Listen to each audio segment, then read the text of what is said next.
And for those of you who have just joined us, this really is the Wisconsin Magazine, not some strange and innovative pledge break.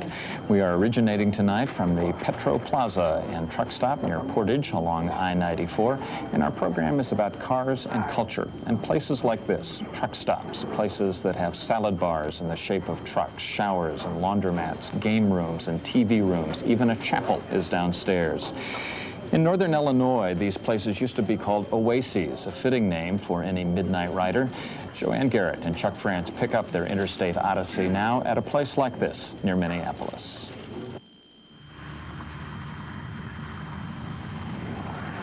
How best to describe a road? Well, to get a taste of the interstate and its travelers, take a slice of one section. Try the juncture, where the western border of Wisconsin and the eastern edge of Minnesota, separated by the St. Croix River, join, linked by Interstate 94. The closest border town is Hudson, Wisconsin, and close to the 3-mile marker from the border is LaBon's truck stop, one of the largest truck stops near the twin cities of Minneapolis and St. Paul, a little town all its own, with a large transient population that stays sometimes only for a few hours, sometimes for a few days. 5, 6, 7, 8, 50 cents for your shower, so it costs about $3 and 50 cents for a towel, and then that. Nothing else respectable, just a haircut. Right. We talked on the radio for quite a while, but then we came in and had coffee. But you've been sitting in here since what, 3 o'clock last night? Yeah, something like that. A community with its own special customers and special customs. What's yours? I go by the Flying Eagle. Flying Eagle? How about you, ma'am? Little sister. What? Say it again. Little sister. Little sister, and yours? Dragonfly. I gotta ask how you pick those. How'd you pick dragonfly? I dragged my wagon up one side of the hill and fly it down the other. What can I say? It's just the way it goes. And Flying Eagle, just because it has a nice ring to it? No. I'm part American Indian. And my great-grandmother passed it down. One of the family always carries an Indian name. It sounded nice. Yeah. And little sister was? Next best thing, big brother.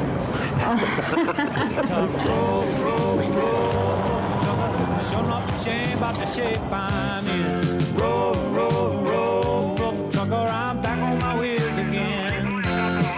Roll, roll, roll, roll, trucker, someone do love the truck driving. Man, now roll, roll, roll, roll, the trucker, I'm back on my wheels again. Terry LaPlante, the manager of LaBon's.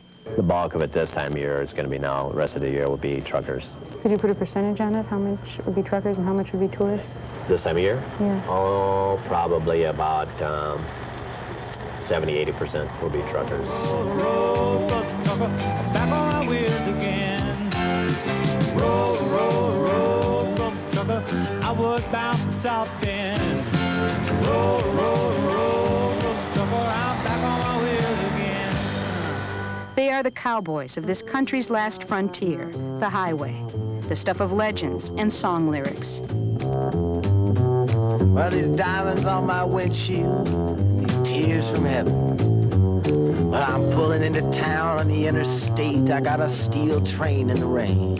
And the wind bites my cheek through the wing. And it's these late nights and this freeway flying that always makes me sing. What do you like best about it? The independence, I think, the freedom. I don't punch a time clock. The fact that I can travel around and I get paid to do it. I'm actually living what most people work all their lives and retire to do. And my idea of a vacation is going home. The road in America will always be more than a layer of concrete. Sandwiched in among the gravel and rebars are a lot of American myths, looking for that spark, that current of adventure on the open road. Well, the car's, it's running too hot, and then when it gets hot, it doesn't start. So then I have to wait till it cools off, and then it works. And right now the battery's down a little bit too. In my youth, I drove a '67 Pontiac Bonneville, a car like this one, a car that reeks of adventure, a car that allows you to stop occasionally and experience unusual places like this truck stop. No, this is just my black and blue olds. That's what I call it. It's beat, but it does the job. You can grow as a person with a car like this. He was traveling all summer long because he's restoring another car. See, we like old cars because they were built better back 20 years ago. Easy to work on. Yeah.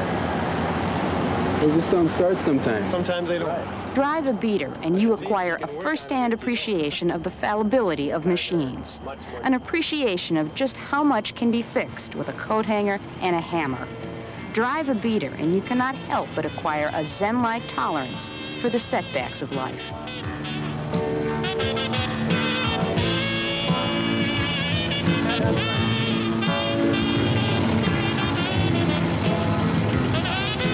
Successful mission after 76.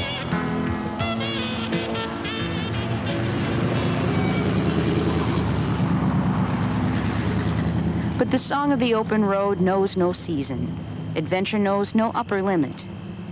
I'm amazed. I think that's really intrepid of you in this weather to go out on a motorcycle. You take a ride on them sometime, you find out. Put a rain suit on, and it's just like, except for getting the glasses wet once in a while, you got to wipe them off with your fingers. You reach up there and wipe them off. You can see all right. Writer John Steinbeck wrote of the Okies.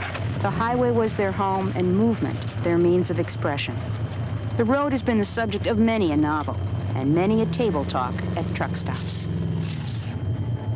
94 and 90, both were rough. They're working on some of it now, but how much of it we used to run it once, twice a week from California to Wisconsin back a few years ago, and you couldn't hardly sit in a truck for one drive and one sleep as rough as it was. Those dips would throw you out of the sleeper. Once you've been out here for, say, a couple of years, you know where just about every bump in the road is, and when they move the bumps, you're lost. The worst stretch of road, nearly unanimously. Pennsylvania. Interstate 80 in Pennsylvania. Right. Ever since it's new, it's been that way. I drove that the other night. Oh, yeah. But the truckers, the transients, are not the only people who inhabit these roadside communities. Cindy has worked at LaBon's for 5 years. Is there anything else I can get for you right now? This is so gets registered. Apron and a spatula. There's always different people in here. Every time you come to work, it's something different. Yeah, it's a real interesting job. But you can take your eyes off her, get another cup of java. It's just the way she pours it for you, joking with the customers. Mercy, mercy. That's the way it was. Both trailers straight, tractors with the doors right up there. Cindy once left LaBon's, but like truckers, making a loop through, she came back. Yeah. First, I thought, it'd be a real nice break not to have to waitress anymore, but then you miss it. You miss the people you've gone to know, the co-workers and the regular customers. The truck drivers picking on you, Got you on television. Be famous now. Be a celebrity. I don't think so. Yeah. That old smile you have turned into be a movie star, who knows? Cindy neatly sidesteps the teasing and heads out to log a few more miles delivering the truck stop's favorite fuel, coffee. Ready to go and then fill it with coffee. All right. So it'll be good coffee. Okay. I love Java, sweet and high. Whoops, Mr. Moto, I'm a coffee pie. Shoot me the pot and I'll pour me a shot. A cup, a cup, a cup, a cup, a cup. Start some more. What happens when you run out of coffee? Well, then we're in trouble. How much coffee do you think you go through in one day? How many pots? How many pots? Yeah. I have no idea. 2,000. 2,000 pots of those? Yeah. Do you want some more?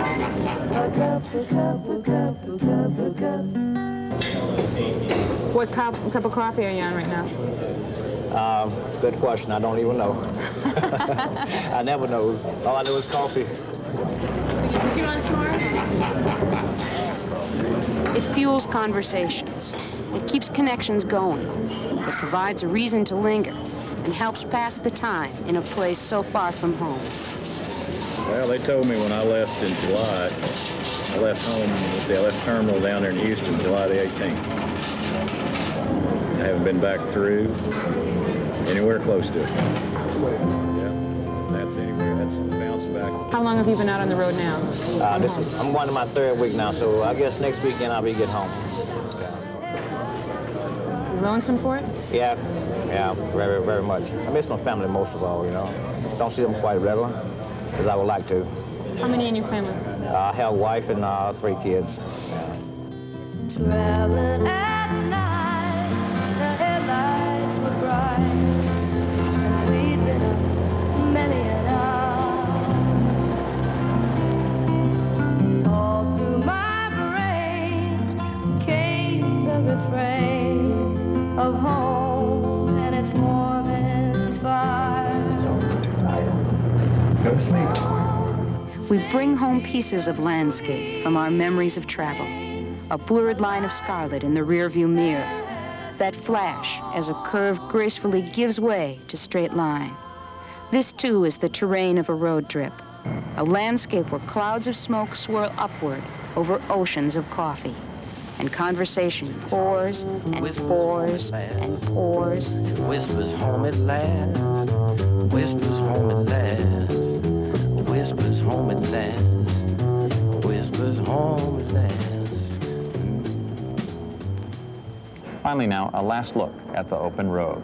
Reporter Joanne Garrett, videographer Chuck France, and Kermit Eckes conclude their highway odyssey now with a look at the people who populate the open highway, from truckers to troopers.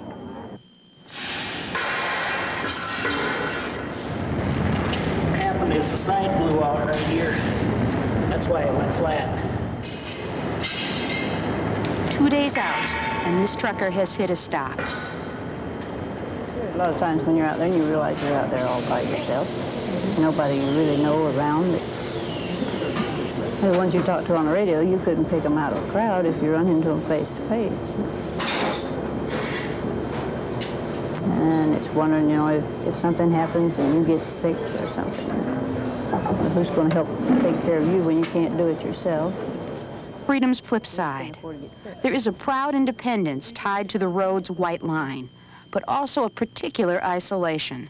Comforts such as security or home must sometimes assume a very portable quality. Well, that big old speed cut must have got done right in these tickets and took off there, because I haven't seen him yet. Blue chip, you copy? Yeah, I heard that. That old American ideal, the urge to find your own special path, your own special calling. I got blue chip when I first started CB in there about, 15, 16 years ago. The voice is that of Blue Chip, Jim Richard, a truck driver for Frito-Lay from Racine, Wisconsin. What do you think of that new scale they got on the other side over there? Love me tender, love me sweet, never let me. This, too, is the voice of Blue Chip. He is a driver with a dream. Well, I sang for a Frito-Lay party, and people liked it, and I really got into my blood. I had to start singing again, and I started. Thus began the career of the singing trucker. This trip, Richard has carried chips to Minneapolis and will return with whey from a dairy in Minnesota. All my dreams fulfilled. Music would be the only thing I'd give up trucking for. There's not a thing I can think of that I'd give up trucking for. But I would for music. We close with Blue Chip because he seems to symbolize what is best about the road. It stretches out across this country, but also out in our imagination. Perhaps even more than driving, the road is a place for dreaming. Full speed, no stops. We will close out our special On the Road edition of the Wisconsin Magazine with a few words from our sponsor, so to speak. This is from an old car advertisement that included this sentence: "Today, the American road has no end. The American road is paved with hope." I'm Dave Iverson. Thanks for joining us. Good night.